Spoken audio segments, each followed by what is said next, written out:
घरे किछि परिबा नथिले बा भेज दिन मानकरे किछि स्पेशल बनेवा पई इच्छा हेउतले आलू रे तरकारीटी को निश्चय थरे बनातु।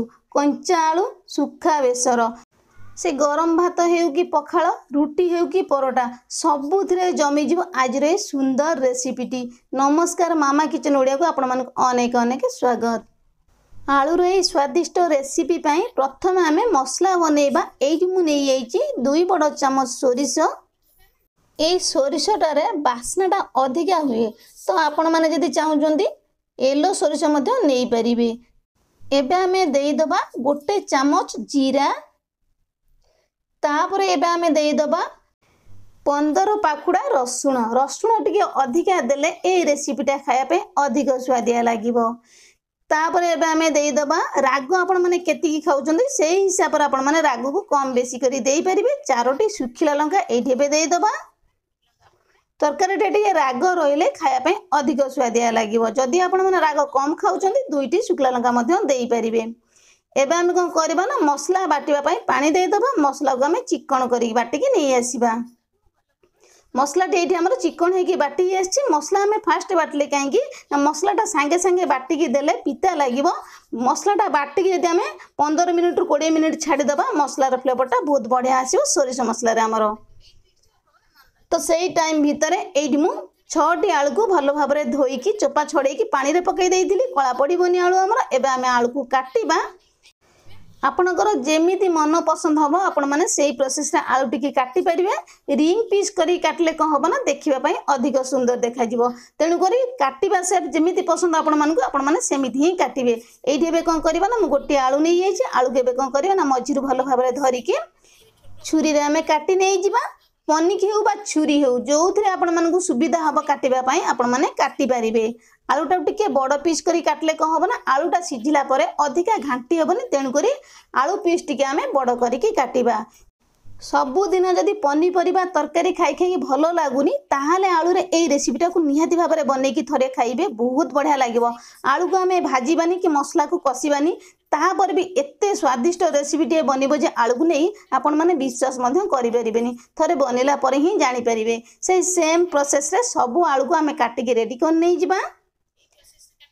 आलू को काटी सारला परे गोटे थर भलो भाबरे आपण माने चकड़ी ताको धोई नै जिवे। सेम प्रोसेस रे आलू को काटी सारी कि मु एठी भलो भाबरे धोई कि रेडी कर नै आइछि। आलू को आमे भाजी बानी ए कंचा आलू रे आमे बनेबा। कंचा आलू रो फ्लेवरटा ए रेसिपी रे बहुत बढ़िया लागिवो। एबे हम कोन करबा ना 2टी बड़ साइज रो टमाटो को मीडियम पीस करी काट नेदिले एठी एबे सब को देई दबा। तापर एठी एबे देई दबा 15 रु 20 पाखुड़ा पियाज को मु भलो भाबरे छड़े नेइतली। बा छोटो पियाज आपण माने कहि परिबे। बड़ पियाज जदि थिबो आपण माने कोन करबा ना छोटो छोटो पीस करी काट के देई देबे। जदि चुना पियाज थिबो चुना पियाज रो बास्नाटा बा पाखुड़ा पियाज रो बहुत बढ़िया आसीबो। निहाती भाबरे जदि थिबो घरे आपण माने देबे। एबे हम कोन करबा ना ए हांडी रे तरकारी टिके आमे बनेइबा। आलू पियाज टमाटो को एबे आमे हांडी रे देई दबा। हांडी जगह रे आपण माने कड़ाई रे मध्य बनेइ परबे किंतु हांडी रे बनेले कोन हबो ना जल्दी बनिबो आ बास्नाटा एकदम आलू सहित हमरा ऑब्जर्व हेकी रहइबो। एबे आमे देई दबा स्वाद अनुसार लुण 1 चम्मच। आधा छोटो चम्मच हळदी गुंड। पूर्व जो मसलाटा को आमे बाटी की रखले सोरिष मसला को एठी एबे सब को देई दबा। सांगे सांगे आपण माने सोरिष मसलाटा को बाटी की देले कोन हबो ना पिता लागिवो भलो लागिवोनी। सोरिष मसलाटा को बाटी की 15 रु 20 मिनिट रखला परे जदि आपण माने एई भला भाबरे तरकारी टी बनेबे तार बास्ना और फ्लेवर बहुत बढ़िया आसीबो। से सेम मिक्सर जार अल्प पानी देगी आलू रे देई दबा। अधिका पानी दबानी। एबे हम कोन करबा ना 4 बड़ चम्मच तेल देई दबा। तेल टिके अधिका रहिले तरकारी टी खाया पे अधिक स्वादिष्ट लागिवो। तरकारी के आमे फुटेबानी कि छुंक दबानी एई भली भाबर तरकारी टी आमे बनेइबा। एबे हम कोन करबा ना भलो भाबर ताको खड़िका रे एपट सपट करके लेउटेई कि गोळेई नै जिबा। जदि आपण कम टाइम भितरे स्वादिष्ट तरकारी टी बनेया पई चाहुचंदी बिना मसला कसारे कोनोसी झिंझट रे एई तरकारी टी एकदम बेस्ट रहइबो आपण मानन पई। छुआ ठारू बड़ समस्त पसंद आसो आज ये सुंदर रेसिपीटी। तेबे मोर प्रिय दर्शक बंधु भिडियोटी स्किप न करी फुल वाच करेंगे, फुल प्रोसेस रे बनइबे, देखिए खाइबापी तरकारी अधिक स्वादिष्ट लगे। तो एबे आमे कौन करबा ना गैस रो फ्लेम को ऑन करके हांडीटा को बसई नहीं जाइए। अधिक पानी आमे दबानी, अधिका पानी देले आलूटा अधिका सीझीगले भल लगे। एबे आमे कौन करबा ना कभर देकी गैस रो फ्लेम को मीडियम रखिक 10 मिनिट आमे छाड़ीदबा, तरकारीटी आमर भल भाव फुटिबो। एइठी हमर 10 मिनिट ही आसलानी, तरकारीटा देखि पड़छन ना बढ़िया भाव हल्का से फुटी आसलानी। आउ आमे कभर को बाहर करबानी, सेम प्रोसेस रे आउ 5 मिनिट आमे फुटिबा पई दबा। आउ 5 मिनिट पर तरकारी रो कलरटा देखि पड़छन केते सुंदर देखा जाउछ, बास्नाटा एकदम बहुत बढ़िया आछ। कभर को आमे बाहर कर नै जिबा। अधिका झोल रहिले तरकारीटी खाइबा भल लागिबनी। जदि आपण मानको झोल पसंद आपण माने रखि पारिबे, किंतु टे जुगजुग टाइप रे रहिले खाइबा पई अधिक स्वादिष्ट लागिबो। रुटी हो कि परोटा सबुथरे जमी जिवो। एबे हम कोन करबा ना आउ टिके भल भाबरे लेउटै नै जिबा, जमा भी तळु लागिबोनी। आलूटा हमर भल भाबरे सीझी जिवो, पियाज हमर गोटी गोटी हेकी रहिबो। अधिका सीझले कोन होबो ना भल लागिबोनी। आलूटा एटे देखि पड़छन ना भल भाबरे हमर सीझी जाईची, किंतु गोटी गोटी रहिबो, घांटी होबनी। घांटी हला माने तरकारीटा भल लागिबोनी, देखिबा पई भल न देखा गले खाइबा पई मध्ये स्वादिष्ट लागिबोनी हमर पार्टी को। एबे हम कोन करबा ना आउ टिके भल भाबरे एपट सपट कर लेउटै कि गोळेई नै जिबा।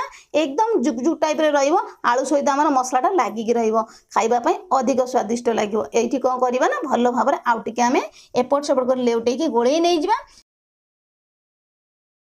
तरकारी कलरटा जेतिकी सुंदर देखा जाउची, खाइबा पाई मध्ये तार 2 गुणा स्वादिष्ट लागिबो जदि आपण माने फुल प्रोसेस रे तरकारीटी को बनइबे।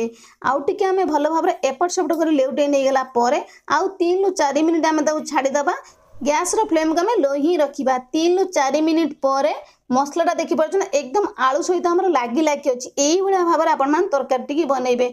कौनसी दिन जदि माछ खाया इच्छा हेउची बा कौनसी व्यस्तता भितर आपण माने आनी पारु नांदी, एई भलिया तरकारी बनै कि खाई देखिए माछ बेसर खाया मध्य भूली जिबे।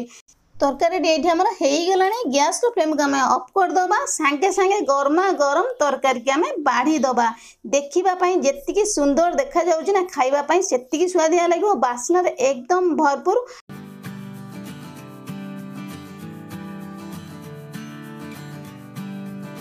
आज रही तरकारीटी कम टाइम रे अति सहजरे अति सुआदिया रेसिपीटी कहले अतृप्ति हम ना।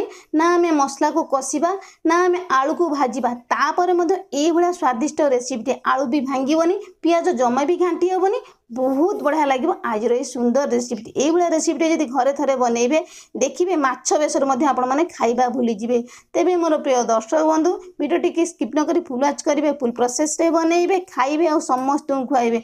आज रेसिपीटी आपण मानकु केमिति लागिला, कंचा आलू सुखा बेसर, छोटिया कमेंट करने जमा भी भूलिबेनी। आज रही नमस्कार। पुणी आमे देखा नुआ रेसिपी सहित नुआ गोटे सुंदर भिडियो रे।